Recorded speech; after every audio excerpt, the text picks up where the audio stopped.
My FPL Game Week 2 team selection. Game Week 1 didn't go as planned, but we're going to try and see if we can rectify some of the mistakes and take some corrections as well. In this video, we're also going to look at my thoughts on some transfer plans, a couple of teams that I think should be targeted in the opening games of the season, as well as who are the best captain options going into Game Week 2. What is up, everyone? So let's look at how my team fared in game week 1. My team scored a total of 58 points. I can't really complain. Currently, we're sitting at a rank of about 3.3 million, overall world ranking. I'm not really worried. It's just game week 1. There's no need to, be reactionary or, to feel bad about like what your current rank is or, how many points you scored. I think the most important thing is your team going into the next 2, 3, 4, 5 game weeks. That's why it's always important to try and set your team up for at least the first 3 to first 5 game weeks. And then look forward from there, right? Like I said, 58 points. I am still really, really pleased with the structure of my team because I always try to build my team in such a way that I don't need to necessarily take any point hits or activate wildcards so early. So I did structure my team. Whenever I do want to build my team ahead of every new FPL season, I try to get the premiums, as many premiums as I can, because you find that it's always a lot easier to sell them for, the more affordable players that begin to haul as the games progress in the season than it is to actually, begin to try to free up space to get the money to buy them, right? Because you're also going to have to factor in their price rises. So I find that it's easy to sell them than it is to buy them because you then have to fall prey to either, activating your wild card or taking point hits, or even if you decide that you want to roll your transfer, you end up missing on a couple of coins that they return in game weeks where you're still trying to, either free up funds or, just risk not taking point hits. But like I said, 58 points in my game week 1 team. I had Marcel's in goal who returned 2 points. It was quite unfortunate because I was really banking on that Forest clean sheets for, a lot more points for my team. Unfortunately, they considered the penalty that got their clean sheet wiped. I think I should have gone with the Chelsea keeper and the Forest defender in place of Konate, but I'm still not really worried about the setup because Forest have really, really good fixtures coming up, and sales could easily return, save points. The only reason I actually did one Forest defenders are for the DEFCON points, defenders like Aina, Milenkovic, Murillo, but sales rather could actually return really, really great save points, clean sheet points, as well as those defenders that, I just spoke about. So still really pleased to have him in my team. I had Van de Ven, Konate, Steve, who came in place of Tosin, and Diouf. Steve bringing in 1 point. I did make a last minute switch from Tosin to Konsa. I don't know if I would call it a blessing in disguise. Konsa still returned 3 points despite the red card that he picked up in the Newcastle game. But I did feel the need to have cover for Chelsea defense because I felt like going into game week 1, couple of their defenders, especially Sanchez, was going to be template, and they do really have a great run of fixtures. Their defense, yes, they lost Colwell, but it still looks a bit, you know, good against Crystal Palace. Yes, they did concede, but we saw the goal get ruled out. So I feel if Tosin, can get back into action before game week 2 or before the international break, it's still a really, really good hold for me in my team. Van de Ven returned 6 points with a clean sheet against Burnley. Konate with just 1 point after conceding the 2 goals against Bournemouth. And Diouf, honestly, I didn't see that coming. I did know to not underrate Sunderland, but I just didn't expect, them to come away with a clean sheet and a 3-0 win against West Ham on the opening day. Diouf, also missed a really, really great chance, so he could have actually gotten a goal in that game. So yeah, 1 point from him, 1 point from Steve, and 1 point from Konate as well. We move up to my attack where Reinders, like I said, lots of praise for him. If you watch my game with 1 team selection, like I said, he was the best midfielder in Syria last season. Continues to prove his worth in this Man City side, and I just really, really have high hopes and great expectations from him this season, returning 10 points. He was involved in every single one of City's build-ups to their goals. He got the pre-assist for the first goal, got the second goal, and assist for Haaland's second goal as well. He's looked really brilliant. Returned 10 points. I think it was really unfair that he didn't get on the bonus point sheet. I think he could have gotten it even if it was just one bonus point, but just the 10 points from him. Salah was able to clinch a late goal in that game against Bournemouth to return for his many, FPL managers that, set the captain armband on him. So 16 points from him as my captain. Rogers, just the 3 points from him. It was good to see him, in the Villa XI after there was the injury scare in their last game, their last preseason game. But yeah, 3 points from him. We know Villa had the red card, so didn't really expect much from them after Konsa picked up that red card. He did get, a couple of good chances to set Watkins up, but we didn't really see them convert any of those chances. So just the 3 points from him. And Palmer is my fourth midfielder. I don't really know how I feel about owning a 10.5 million midfielder that is being played out of position. In the sense that we know that Palmer operates better on the right than he does on the left. And Maresca is still keen on playing him in that position where he always produces really, really low outputs. So it just really, really puts me off because Chelsea has a really great run of fixtures. And if we don't begin to see Palmer play more on the right where he can actually yield high outputs and deliver massive hauls for Chelsea, then it's just going to be off-putting, and I may then look at possibly moving away from him because having a 10.5 million midfielder that isn't returning week in week out is just the funds need to be spread elsewhere, right? Up top, we also have João Pedro, who returned 2 points for me. He got hooked in the 72nd minute of the game against Crystal Palace. Going into, game week one, we all knew that he was a massive rotation risk anyways, but I did decide to take a punt on him due to his high ownership, right? And we've seen how good he has been for Chelsea since he signed for them, in the Club World Cup, in their preseason games. He has been really, really decent. I did expect something from him in the Crystal Palace game, and now because we know that there's going to be a lot of rotation, it just feels really, really risky still keeping him. But I am not really bothered. He could return, point hauls from the bench as well. But I do want to have an attacker that is nailed on minutes with, high possibility or high chances of also, producing returns for me week in, week out.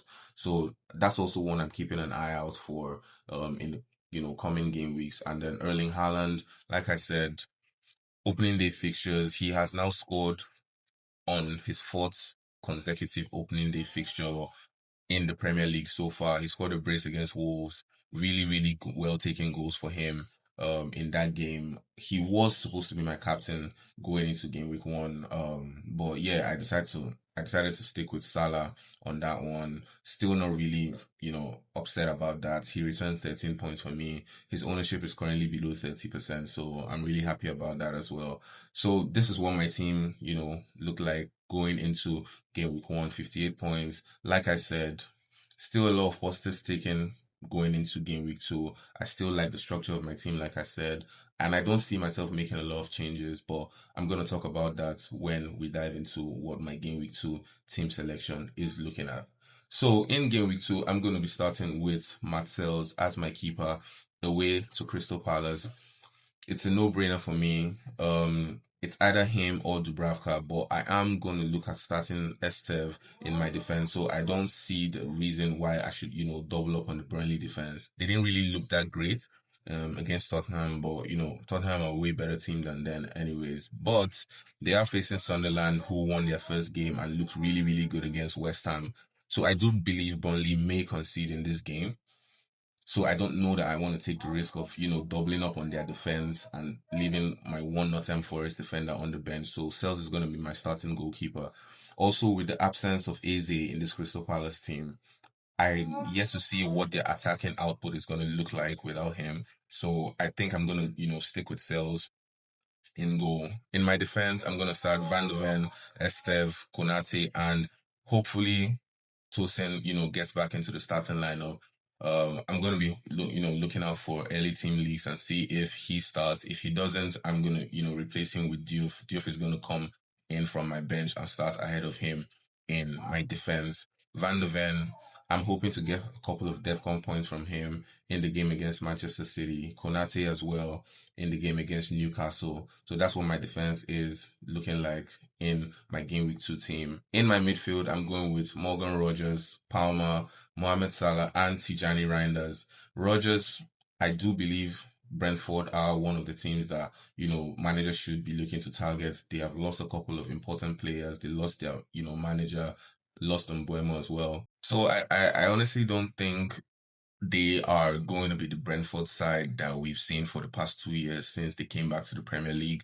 Um, Aston Villa are going to be looking for a win. Yes, they're away from home, but I do back Rodgers to get something out of this game. I do think Emery is going to go for a more attacking team in this game. I do think Marlon is going to start in this game. We may see one of their defensive midfielders that started in the Newcastle game get dropped off, and we see maybe an attacking trio of Marlon, Rogers, and Watkins going into that game. So I think Rogers is one to, hold for this game against Brentford. Palmer, like I said, I'm also keeping a close eye on him. Hopefully he gets to play on the right wing where he can produce the massive hauls that we know him for. In this game against West Ham, Chelsea also need the win. They haven't, gotten the points, or rather, they haven't gotten a win. We know it's just game week 2, but I do feel like they need this win, and I hope that Palmer actually plays on the right wing to maximize, his output in that game. Salah is also my third midfielder away at Newcastle. He has an excellent record against them. I think he has scored about 10 goals and 9 assists in all the games he's played against them so far. So he is actually up there for one of the captaincy options going into game week 2. Tijani Reinders is my fourth midfielder at home to Tottenham. It's going to be his first home game as a Manchester City player.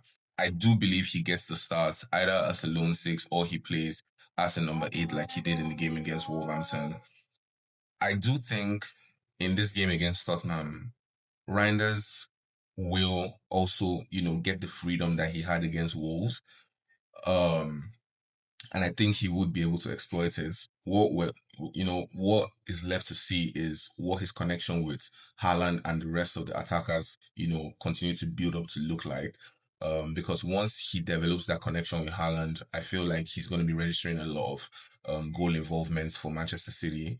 And at his price tag at the moment, it's just a no-brainer. He's easily the best route into the City team at the moment if you don't want to go big by getting Erling Haaland. So I think he's just an excellent pick. He did rise in price a couple of days ago, so he currently costs 5.6. So he is my fourth midfielder going into my team. And up top, I have Erling Haaland at home to Tottenham. He's played 6 games against them, scored 4 goals, and gotten 1 assist. I think this game, Haaland will most likely return. I have a really strong feeling, 95%, he is going to get a goal or, a couple of goals in this game against Tottenham. He's had his best record for Man City, when in terms of scoring goals has come when he plays at home. So I just believe, yes, it's going to be a tough game. They're playing a tough, opponent in Tottenham, but I do believe Haaland should get something out of this game. And he is also up there as one of the, possible, if not even one of the best captain options going into game week 2.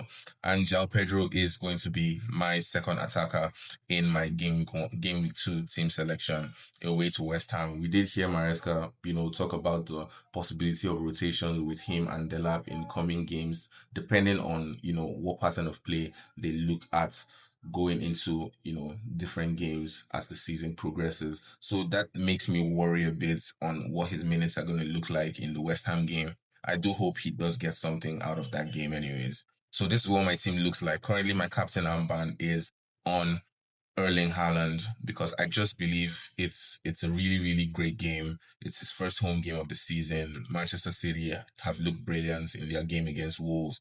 I do really think that he, has a higher probability to get something out of that game.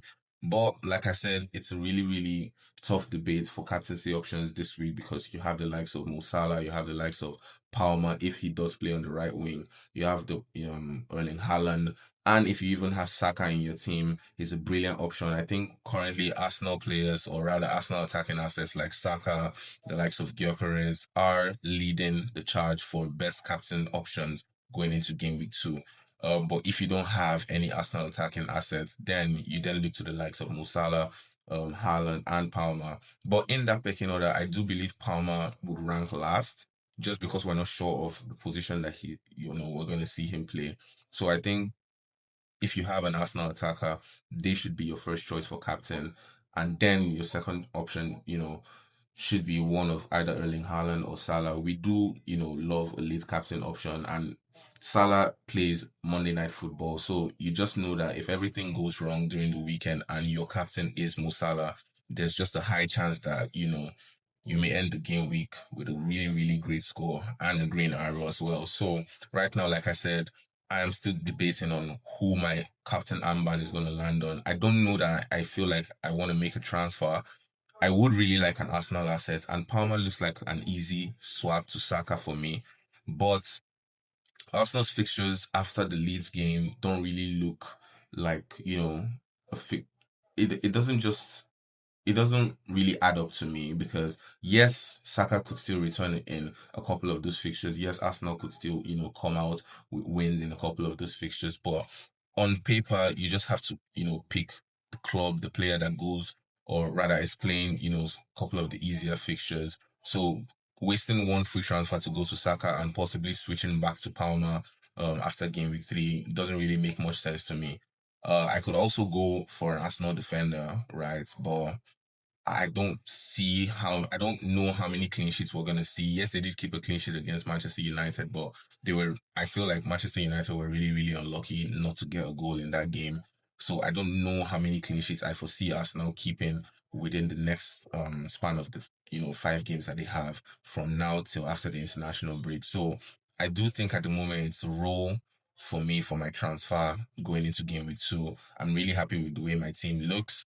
And like I said, captain on Erling Haaland, vice captain on Salah. That may, I feel like it may go down to, final minutes before the deadline for me to decide. Please, if you have any information that would help me make an easier decision, please feel free to leave them in the comment section.